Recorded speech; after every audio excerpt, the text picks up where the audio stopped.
ஆக்கி இருக்கிறாங்க, கேள்விக்குறி ஆக்கிட்டாங்க, இன்னமும் ஆக்க போறாங்க. அன்னைக்கு நான் சொன்னப்போ சிரிச்சவங்க இன்னைக்கு என்ன பண்ண போறாங்களோ? உண்மையை சொன்னாதான் அந்த கூட்டத்துக்கு கசக்குமே. உண்மையிலே நீங்க மக்கள் மனசை புரிஞ்சு வச்சிருந்தீங்கன்னா நீங்க இப்படி மக்களை தப்பாவே பேசியிருக்க மாட்டீங்க. அது என்ன, அப்புறம் அரசியல் புரிதல் இல்லாம மக்கள் நமக்கு ஓட்டு போட்டுட்டாங்களாம். இந்த கவர்ச்சியில மயங்கி மக்கள் நமக்கு ஓட்டு போட்டுட்டாங்களா? நான் என்ன, சரி விடுங்க.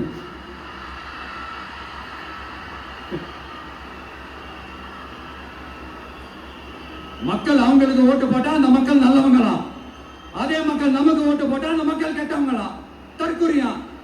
இதே மக்கள் தான் இத்தனை வருஷமா உங்களுக்கு ஓட்டு போட்டுட்டு இருந்தாங்க. உங்களுக்கு மட்டும் என்ன, வேற ஏதாவது பிளானட்ல இருந்து குதிச்சு ஓட்டு போட்டு போனாங்களா? தற்குறியாமா? தற்குறி நல்லா வருது, வேணான்னு பாக்குறேன். எங்க அண்ணன் விஜயகாந்த் அண்ணன் சொல்ற மாதிரி, அண்ணா அவர்கள் ஆரம்பிச்ச கட்சியை ஒரு அடிமை கூடாரம் ஆக்குனது யாருங்க சார்? இப்படி எல்லாம் ஆக்கிட்டு உண்மையை சொல்லு உடன்பிறப்பேவா. உங்களோட அந்த உண்மையான உடன்பிறப்புக்கெல்லாம் என்ன சொல்றாங்க தெரியுமா சார்?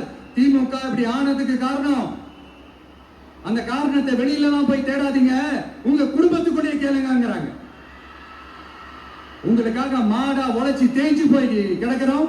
திமுக இப்படி ஆனதுக்கு காரணம் உழைக்காம சொகுசா இருக்கிற உங்க குடும்பத்துக்குள்ளேயே போய் கேளுங்கிறாங்க. ஒவ்வொரு திமுக தொண்டனும் அதை சொல்றாங்க. அதை புரிஞ்சுக்காம நம்மளையும் நம்ம மக்களையும் தப்பா பேசிக்கிட்டு, நீங்க மக்களை தப்பா பேசுனீங்கன்னா இந்த விஜய் வந்து கேள்வி கேட்பான், சும்மா இருக்க மாட்டான். இந்த விஜயும் தமிழ்நாட்டு மக்களும் வேறு வேறு இல்லை. இந்த விஜய் தான் தமிழ்நாட்டு மக்களோட ஒரு உண்மையான ஒரே பிரதிநிதி. இது இன்னைக்கும் சரி, நாளைக்கும் சரி, நாளன்னைக்கும் சரி, இதுதான் நிஜம். மறுபடியும் சொல்றேன்,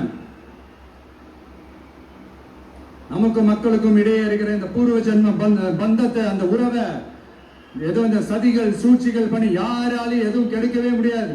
கெடுக்க ட்ரை பண்ணீங்க. நம்ம ஆட்சிக்கெல்லாம் வரதுக்கு முன்னாடி என்ன சதிகள், என்ன சூழ்ச்சிகள், என்னென்னலாம் பண்ணி எப்படி எப்படியெல்லாம் தடுத்துடலான்னு. ஆனா இப்ப ஆட்சிக்கு வந்த இந்த சாமானிய மக்கள் ஆட்சிய நீங்க இந்த எதிர்கட்சியா இருக்கும் போது ஒண்ணு யூஸ் பண்ணுவீங்கல்ல, இந்த அறத பழைய டெக்னிக், அதெல்லாம் யூஸ் பண்ணி நம்மளையும் மக்களையும் பிரிச்சிடலாம்னு நினைச்சீங்கன்னா அது ஒரு காலம் நடக்காது. மக்கள்லாம் ரொம்ப தெளிவாயிட்டாங்க சார், ரொம்ப தெளிவாயிட்டாங்க. அதனால ஒரு ஆக்கப்பூர்வமான ஒரு எதிர்கட்சியை செயல்பட்டு மக்கள் மனசை வெல்ல பாருங்க. கடைசி லாஸ்ட் 1 மந்தா நடந்த ஒரு சில விஷயங்கள் உங்ககிட்ட நான் ஷேர் பண்ணணும்னு ஆசைப்படுறேன். இந்த 200 யூனிட் மின்சாரம், கட்டணம் இல்லா மின்சாரம் அறிவிச்சோம். அதுல ஆல்ரெடி இருந்த 100 யூனிட் திமுக கொடுத்தது கிடையாது. மேடம் ஜெயலலிதா மேடம் இருந்தப்போ செஞ்சுட்டு போனது. ஸ்டாலின் சார் பதவி போன அந்த கடுப்புல அறிக்கையா விட்டு தள்ளிட்டு இருக்கிறாரு. என்ன பண்ணீங்க உங்களுடைய ஆட்சியில? மக்கள் பணத்தை, டாஸ்மாக்ல இருந்து அடிச்ச அந்த பணத்தை, ஊழல் செஞ்ச அந்த ஃபைல க்ளோஸ் பண்றதுக்கு அலையா அலைஞ்சீங்க. ஆனா இந்த விஜய் மக்களுக்கு தொந்தரவா இருக்கிற அதே டாஸ்மாக க்ளோஸ் பண்ணா. விவசாயிகளோட அந்த கடனை தள்ளுபடி மேக்சிமம் இந்த 1 மந்த்ல என்ன செய்ய முடியுமோ அத செஞ்சான். நீங்க தான் அந்த நிதி சம்பந்தமா இருக்கிற எல்லா கேட்டையும் லாக் பண்ணி வச்சுட்டு போயிருக்கிறீங்க. அதை சரி செய்ய வேணாமா? அதை ஒழுங்குபடுத்த வேணாமா? அதனால மறுபடியும் சொல்றேன், இந்த விஜய் பொய் சொல்லி ஏமாத்துறதுக்காக அரசியலுக்கு வரல. உங்க கூடவே நிக்கிறதுக்காக மட்டும்தான் அரசியலுக்கு வந்திருக்கிறேன். அதுல எந்த மாற்று கருத்துமே கிடையாது. கவலையப்படாதீங்க விவசாய பெருமக்களே. அடுத்து இந்த சட்டம் ஒழுங்கு, அது சரியில்லை இது சரியில்லைன்னு சொல்லி திமுகவும் மற்றும் பலரும் மாறி மாறி கூவுறீங்க. நான் ஒண்ணு கேட்கிறேன், இந்த மாடல் அரசுன்னு சொல்றீங்களே, அதுல என்ன செஞ்சு வச்சுட்டு போயிருக்கீங்க? ஒரு ஊரு விடாம, ஒரு தெரு விடாம போதைப் பொருள் கலாச்சாரம் அப்படியே ஸ்ப்ரெட் ஆகி கொட்டி கிடக்குது. அது அப்பவே இனிஷியல் ஸ்டேஜ் அதை நீங்க கண்ட்ரோல் பண்ணிருந்தீங்கன்னா இத்தனை பெண் குழந்தைகளை, இத்தனை பெண்களை இழக்க வேண்டிய ஒரு சூழ்நிலை ஏற்பட்டிருக்குமா? எல்லாத்தையும் பண்ணிட்டு பழிய தூக்கி ஏன் மேல போடுறாங்க. நீங்க என்ன பழி நம்ம மேல போட்டாலும் மக்கள் நிம்மதியா வாழக்கூடிய அந்த செயலை கண்டிப்பா இந்த விஜய் செஞ்சுதான் காட்டுவான். அதுக்காக தான் எஃபிஷியன்டான போலீஸ் ஆபீசர்ஸ் நான் அப்பாயிண்ட் பண்ணியிருக்கிறேன். எஃபிஷியன்டான அந்த போலீஸ் ஆபீசர்ஸ் டீம் நான் அப்பாயிண்ட் பண்ணியிருக்கிறேன். பெண்கள் பாதுகாப்பான அந்த சிங்க பெண் காவல் படை நெக்ஸ்ட் வீக் அதை இனாகரேட் பண்ண போறோம். தப்பு செஞ்சவங்களுக்கான தண்டனை, அதுக்கான சார்ஜ் ஷீட் எல்லாமே ரொம்ப ஃபாஸ்டா ரொம்ப ஸ்பீடா செய்யறதுக்கான அந்த இந்த விஜய் செஞ்சுதான் காட்டுவான். இப்படி எல்லாம் நம்ம சொல்றதுனால இவங்க என்ன சொல்லுவாங்க தெரியுமா? அவங்கதான் ஆட்சியிலே இல்லையே, அப்புறம் ஏங்க அவங்கள குறை சொல்றீங்க அப்படின்னு கேட்பாங்க. வேர்ல வெந்நிய ஊத்திட்டு போனவங்கள வெளிச்சம் போட்டு காட்டாம பின்ன வேற என்ன சொல்லுவாங்க? இதெல்லாம் மக்கள் கிட்ட நம்ம தெளிவா எடுத்து சொல்லணும் இல்லையா? அதுக்காக நான் இதெல்லாம் சொல்லிட்டு இருக்கிறேன். நம்ம மக்களுக்காக இவ்வளவு வேலை பார்க்கிறோம், ஆனா இவங்க அதையெல்லாம் விட்டுட்டு குதிரை பேரம் பண்றாரு, அது பண்றாரு, இது பண்றாருன்னு சொல்லிட்டு தப்பு தப்பா கதையெல்லாம் அடிச்சு விட்டு இந்த தீய சக்தியும் தீந்து போன சக்தியும்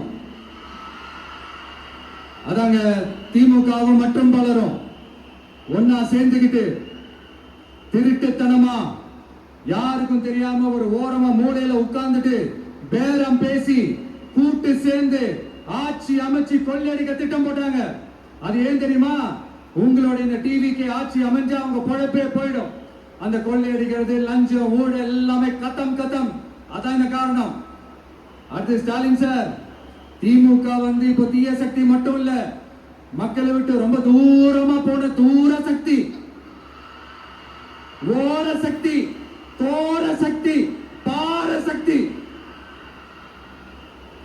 நீங்க எப்போ இந்த தீந்து போன சக்தியோட நீங்க கூட்டு சேர்ந்துகிட்டு ஆட்சி அமைக்கணும்னு நினைச்சீங்களோ அப்பவே இந்த திமுக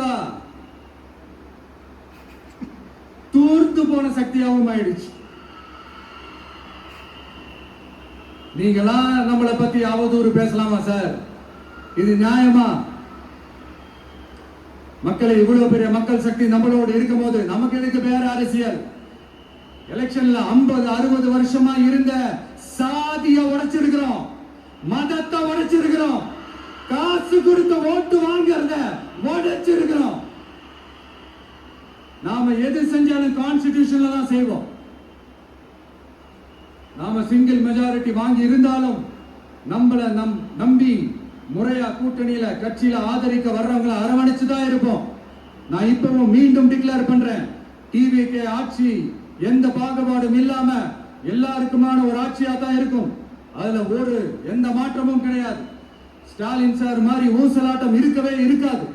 மதச்சார்பற்ற கொள்கையில சமரசமே இல்லை. மாநில உரிமைகள்ல விட்டு கொடுக்கவே மாட்டோம். நதி நீர் உரிமைகளை விட்டு கொடுக்கவே மாட்டோம். சமூக நீதி, சமத்துவ நீதிய ஒரு நாளும் விட்டு கொடுக்கவே மாட்டோம். அதனால திருச்சி கிழக்கு தொகுதி மக்களே, தமிழ்நாட்டில் இருக்கிற 234 தொகுதியும் நம்ம தொகுதி தான். அதுல எந்த கட்சி ஜெயிச்சிருந்தாலும் அது நம்ம தொகுதி தான். பெரம்பூரா இருக்கட்டும், திருச்சி கிழக்கா இருக்கட்டும், எனக்கு 2 கண்கள் மாதிரி. அதுலயும் திருச்சி கிழக்கு என் செல்ல புள்ள மாதிரி.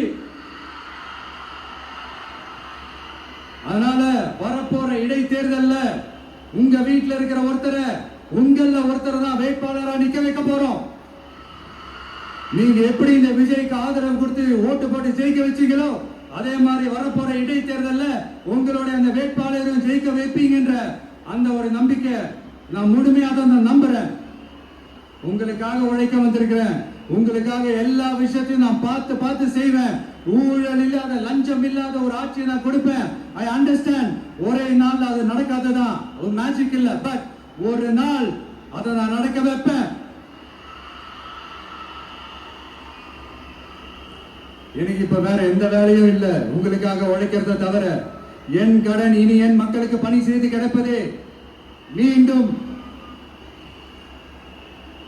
என்னை ஜெயிக்க வச்ச தமிழக மக்களுக்கும் திருச்சி கிழக்கு தொகுதி மக்களுக்கும் மீண்டும் என்னுடைய நன்றியை தெரிவிச்சுக்கிட்டு கான்பிடென்டா இருங்க. நல்லதே நடக்கும். வெற்றி நிச்சயம்.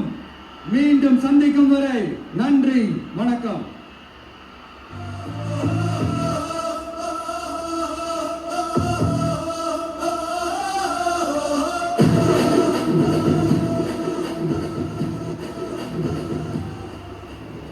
பணநாயகத்தை உடைத்த எங்கள் ஜனநாயக